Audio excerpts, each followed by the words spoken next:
Hello everyone, আমি মৌসুমি আবারও চলে এসেছি একটা নতুন ব্লগ ভিডিও নিয়ে।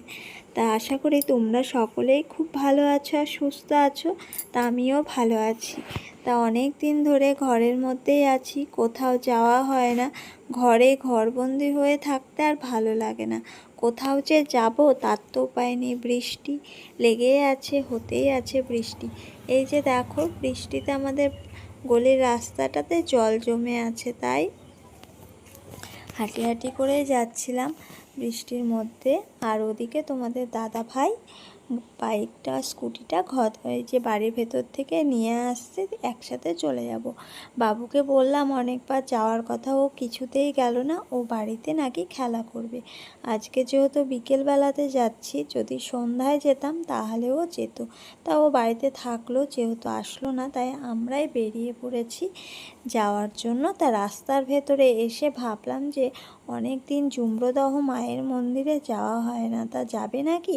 তা তোমাদের দাদাভাই তো এক কথাতেই মন্দিরে যাওয়ার জন্য একদম রেডি হয়ে গেছে। তাই আমরা সেখানে যাওয়ার উদ্দেশ্যেই বেরিয়ে পড়লাম।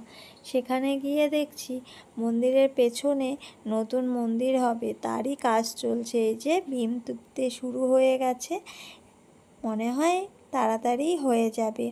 এই যে কাজ চলছে, অনেকটাই হয়ে গেছিলো। তা কপালটা এতটাই খারাপ, আমরা গিয়েছিলাম এর আমতির ভেতর। আমতির 3 দিন তো মন্দিরে তালা, পুজো হয় না শুনেছিলাম, কিন্তু মাথাতে একদম নেই যে মন্দির বন্ধ থাকবে।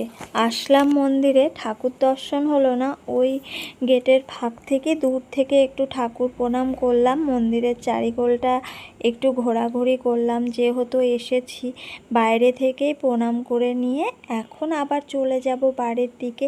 কি করব, ঠাকুর যদি দেখতে পেতাম কিছুক্ষণ বসতাম। আর বাবুকে যেহেতু বাড়িতে একাই রেখে চলে এসেছি, বেশিক্ষণ তো কোথাও যাওয়া যাবে না, বাড়ি যেতে হবে।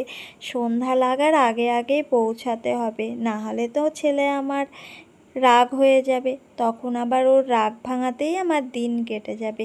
তাই এই যে চলে আসলাম বাড়ির দিকে, এখন যাব। তা রাস্তায় যাওয়ার সময়তে এই যে জ্যাম্পে তো না, এই যে সিগন্যাল লাগিয়েছে, রেড লাইট, গ্রিন লাইট, সেই লাইট যাওয়ার সময়তেও রেড লাইট সামনে পড়লো, আসার সময়তেও তাই। এই হয়েছে এক ঝামেলার কাজ।